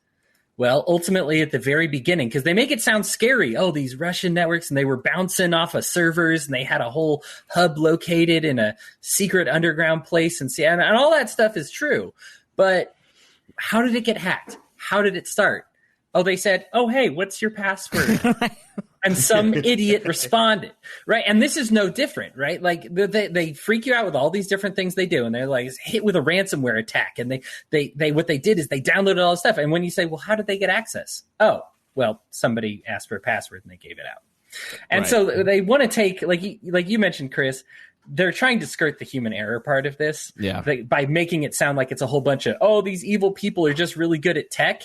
No, you're really an idiot with giving away your password to emails you don't recognize. Yeah, and they're trying to turn it into a federal case, and Joe Biden needs to do more, and we need more power at the NSA, and we need this and that, and it's just everything is an excuse to continue to. We got to get rid of Bitcoin because it's bad for the environment. I saw like 5 stories this week. So, everything's an excuse to consolidate and centralize power. It's really just a case that we need more companies doing pen testing, protecting themselves. Also, you mentioned something about pirates, right? So there are more pirates now than there were back in the pirate days, right? If you go look at it. So that's just on the sea pirates. There's just a whole lawless area going on in the subcultures of the dark web and everything else that these people are operating in, that if you're not protecting yourself, what are you doing? This is your livelihood. This is your business. You need to protect yourselves. Wicked Kinder, take precautions. Yeah, Wicked Kinder writes, ransomware is just commonplace in IT at this point. And like everybody knows that in the beginning it was like, how do we keep the Chinese out of our networks? Now in cybersecurity, we know the Chinese are in our networks. How can we keep them from stealing too much? And, Russia is, when Russia planted bugs in our electric grid, America very openly and publicly planted trigger switches in their networks. And so it becomes a game of mutually assured destruction. Harry, final thought on this before we move on to Israel and Palestine. Oh, yeah. It's just more of a lot of the issues can be solved just by listening to the professionals. So, like, when you describe to someone like, hey, we should do a backup this way, do like that. There's a lot of companies that still use physical tape backups as media. Trust me, it is physical tape. You will start noticing very quickly, especially if you have a sysadmin looking at the little tape backup cassette machine mover. If things are starting to move, they do encrypt things really quickly because that cassette shouldn't move that fast. So I've seen companies that wanted to go back to the old cassette recorder or just have a Blu-ray disc burner and get the thing offline to read only. The other thing when it comes to it is a lot of people don't want to listen to those professionals when we talk about backups and password policies and doing like that to keep these things out, and also say like, hey, sometimes someone shouldn't have access. We should have this type of management and structure in place so not everyone can get in, but that's not cool. That's not flashy. That's, and a lot of these IT departments, especially the larger companies, a lot of people who created, which is I'm noticing a lot of people who created the cool things in a lot of these larger companies have moved on and gone, retired, have done everything. And the people in those IT shops now are IT workers that are just maintaining. They have absolutely no idea how any of that stuff works. They have this amazing title, but they have no idea how any of that works, and they're just maintaining. Their skills have atrophied because they're not allowed to build or develop or grow anything. They're just maintaining the ship. Wicked says 90% of companies pay the ransom. Disaster plans, recovery plans, backups. IT is not a cost center. It is a business enabler. So let's move on to Israel and Palestine and talk a little bit about what's going on there today. The latest from antiwar.com. Early Saturday morning, Israeli airstrikes target a residential building in the Al-Shidi refugee camp. That's right. Israel's bombing a refugee camp. According to, and that's because Hamas positions themselves in there. According to the latest reports, the bombing killed at least 8 people, 2 women, and 6 children. The airstrike wounded at least 20 other people, and the death toll could rise as rescue teams are searching the rubble of the 3-story house where several families lived. A local resident said the Israelis dropped 3 bombs on the house without warning, giving residents no chance to leave. I saw the bodies of 4 people, including children, being rushed to the hospital, said Al Ghul, according to the AP. I could not endure and run back to my home. Saturday marks the 6th day of airstrikes in Gaza. The Israelis rejected a ceasefire proposal from Hamas on Wednesday night and seem to have no interest in de-escalating. Netanyahu said on Friday that the campaign is not over yet. Netanyahu is the Israeli prime minister. As of early Saturday in Gaza, 137 Palestinians, including 36 children, have been killed and 920 have been wounded since Israel started bombing the besieged enclave on Monday. The UN said at least 10,000 Palestinians have been forced to flee their home due to the onslaught. Now, where did this begin? We go to the New York Times. Violence between the Israelis and Palestinians expanded in new directions on Friday, with deadly clashes convulsing the occupied West Bank and anti-Israeli protests erupting along Israel's border with the two Arab neighbors. Now, the West Bank is up in like the upper right, like the Maine or Massachusetts of Israel, and then Gaza is sort of down towards Egypt. By Friday evening, Israel faced furious demonstrations in at least 60 places across the West Bank and new protests just across the borders with Jordan and Lebanon, all atop the vigilante violence between Arabs and Jews within Israel and the continuing battle with Gaza militants. The Israeli military claimed to have significantly weakened Hamas in its latest offensive by killing dozens of high-ranking commanders and damaging the militant group's network of tunnels under Gaza.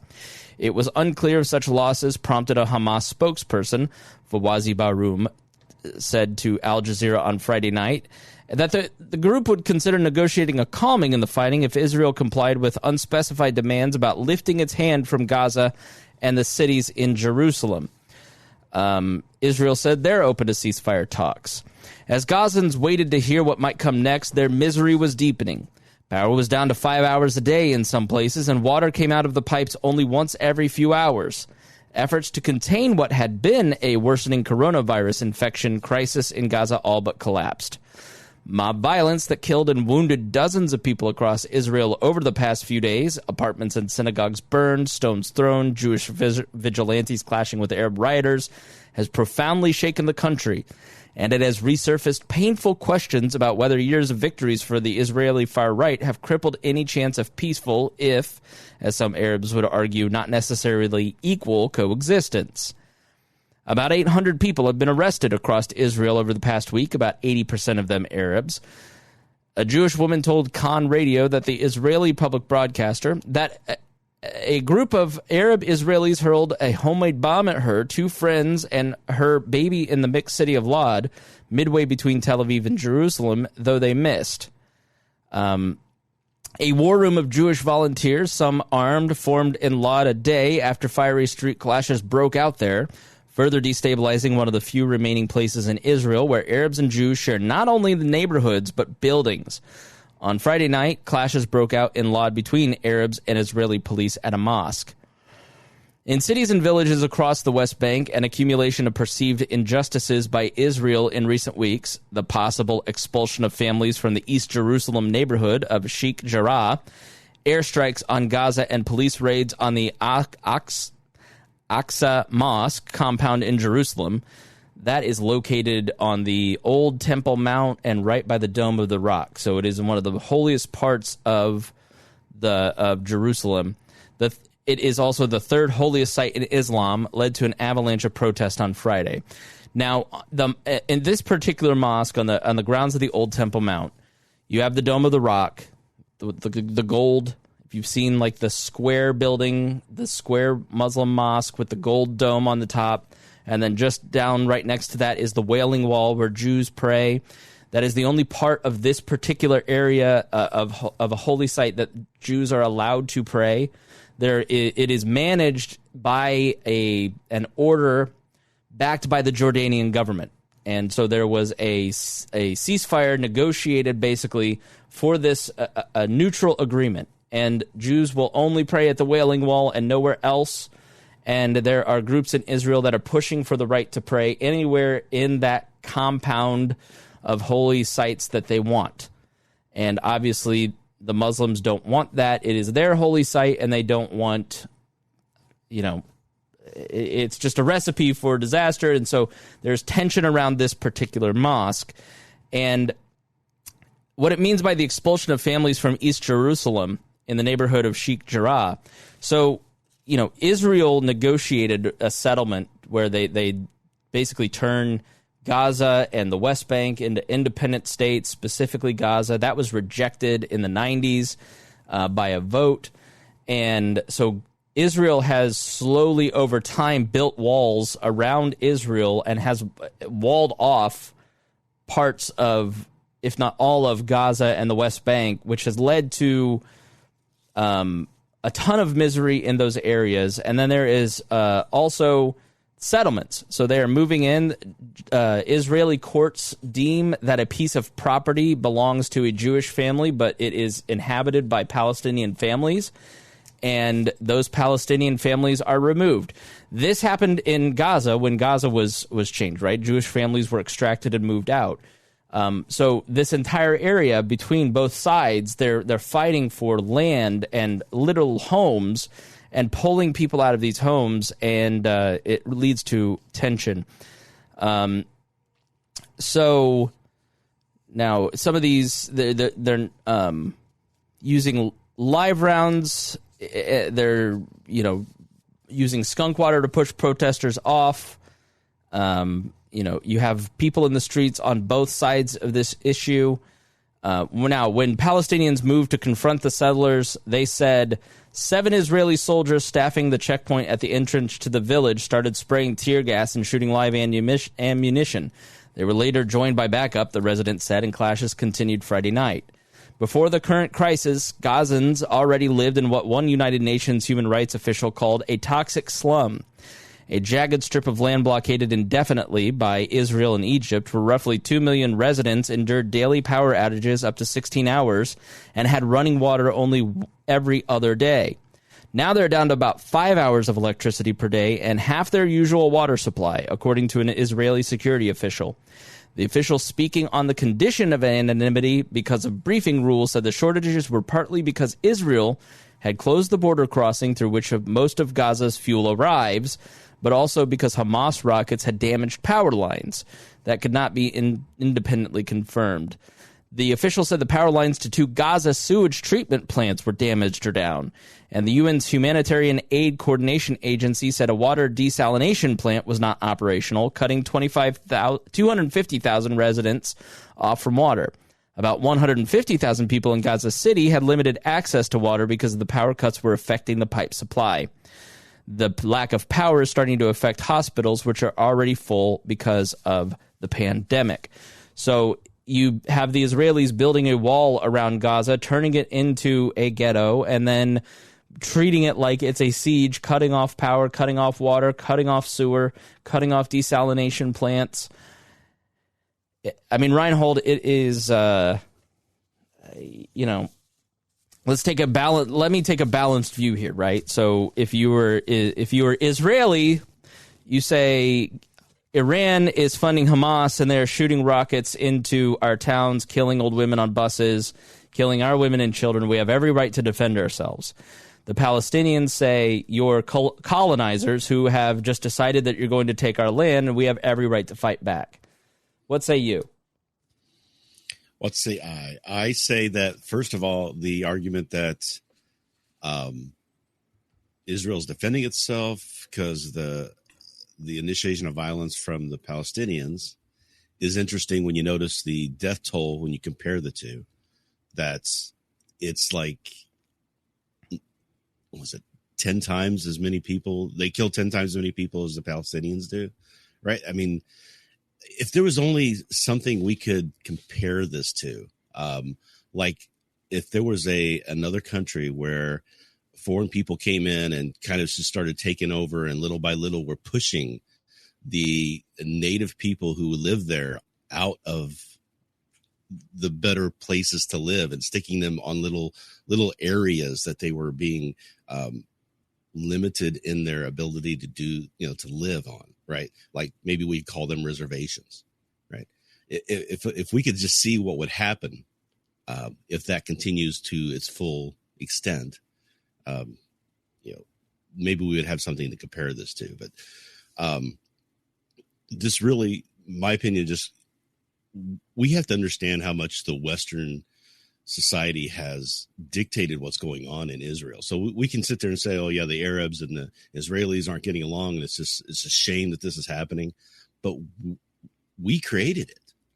Right? I mean, from the Treaty of Versailles all the way through World War II to the establishment of Israel, this has all been done to these people. Well, starting with the Balfour Declaration in World War I, and Sykes-Picot, and the reshaping of the Ottoman Empire after World War I, to Harry Truman, setting up the State of Israel. And a lot of the reason that the State of Israel was set up is because European countries and the United States did not want Jewish refugees coming in. They didn't want to go back to Poland, obviously. I mean, and so a lot of these Western countries wouldn't allow access to their nation because they were anti-Semitic. Their leadership was anti-Semitic. And so they created the State of Israel. Huh? Mm-hmm. The United States was just guilty. We were turning back refugee ships in World War II from Jewish people fleeing Germany at the time, right? So this is not, something that you can just go back and say, okay, starting with the 67 war and all this stuff, this has been generations in the making, and it's not necessarily the Israelis or the Palestinians' fault. It's what we've done to those people. Just in our hubris to think that we had the right to go in and tell another part of the world how they should function, how their borders should look, and then just washing our hands of it and trying to walk away from the whole situation. Hodey, it really is a great example of interventionism and imperialism, 100 years ago, having long-lasting consequences for the people on the ground who are just trying to live their lives and have, just want security, stability, water, sewage. On both sides here, really. I mean, there is no doubt that there is an imbalance in the quality of life between Israelis and Palestinians. I mean, there's just cannot be argued, and it is inexcusable. But it's a great example of how interventionism has long-lasting consequences for the average person. Yeah, it's the problem with intervention is it makes you look to somebody else for authority. And I'm not even going to talk about in the government sense. I'm talking about in the religious sense. They've given on both sides have given their religious authority and agency over to a certain leader. And as opposed to it being personal, they say, well, if my faith says to do this because you say my faith says to do this, and this is what it is. It's become an increasing problem. And it's funny because it wasn't a problem for such a long time when Islam was a religion of peace for a long time. Judaism was a religion of peace for a long time. And we just say, well, what happened? And what happens, you get political or bad actors in there that try to galvanize people, and they become that interventionalist force that uses their faith, that cherry picks these Bible verses. Look, if you're a Christian, I know understand this. There's verses in the Bible that you're not going to like. And there's things that you have to explain to say, like, well, listen, and here's why I don't practice that verse, because I don't believe in that. And that's wrong. And so it's very easy to boil a line from the Talmud or the Quran and boil it down and take it out of context and do a hot take on it and say, this is the way they all practice their faith. Whereas they say, man, I don't read it that way at all. I mean, we have entire segments of, I as a Christian at least have entire segments of the Bible where it's man writing laws. And then Joshua comes around, God's like, yeah, those laws are dumb. And you're just like, but I just finished reading 3 chapters about this, about your laws. And God's like, yeah, I don't operate on law. Like it's different than that. And so it would be easy for somebody to look at me and say, well, you hate homosexuals because look at this, you're talking about stoning them and stuff.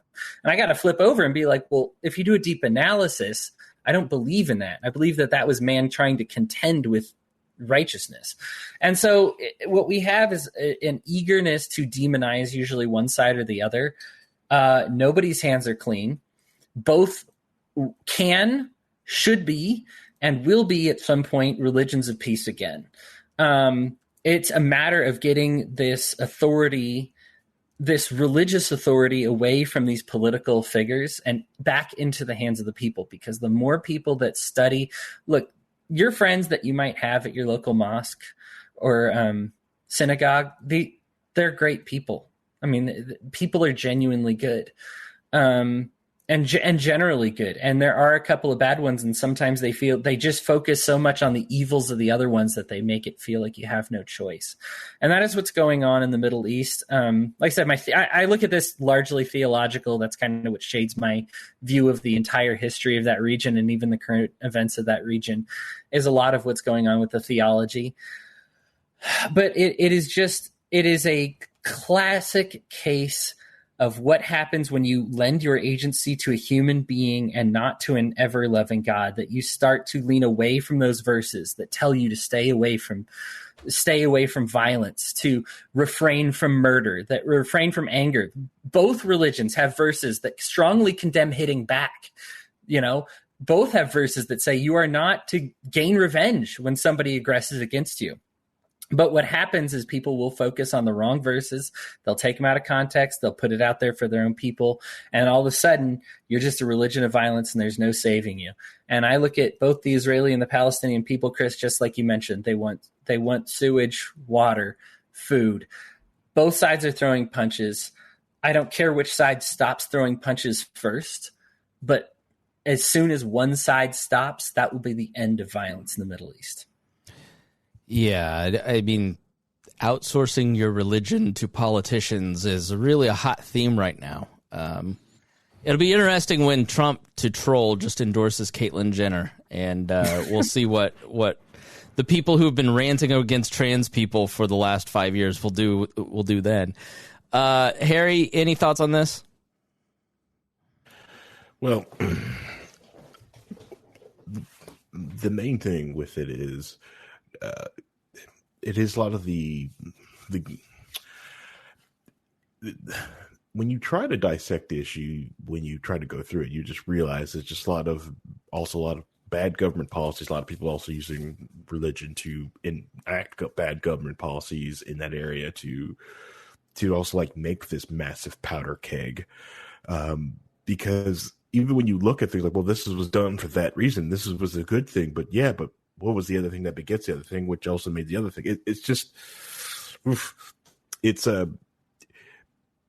you hope for peace in the area. You hope that eventually people understand that it's more their governments are mad at each other and not themselves. That themselves, they want to get together. They want to have houses. They want to have this community, and which a lot of them do. And some of them are realizing, but that's a very small minority of a very small, inch of people. And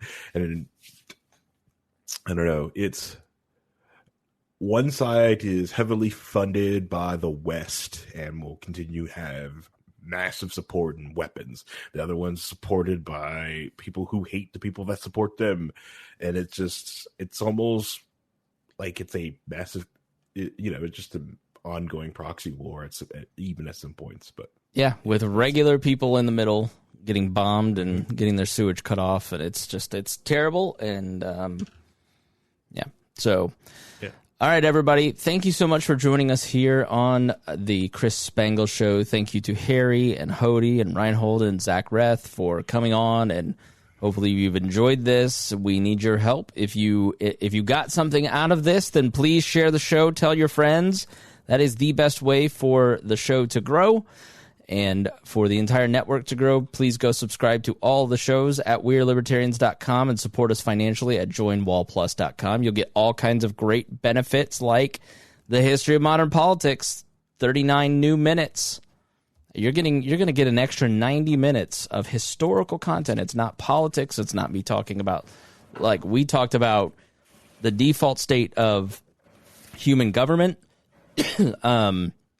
I have something in my throat. It's God saying stop self-promoting too much. No, never. We talked about how you need to look through the lens of history and how often it is propaganda. So make sure you go check out the History of Modern Politics. Learn more at historyofmodernpolitics.com. Check out Hodey's new show, The Enemy of My Enemy, with Hodey Johns. And Harry, Rhinehold, we'll see you next Saturday. And thank you, everybody. And please share, tell your friends. We love you. We'll see you soon.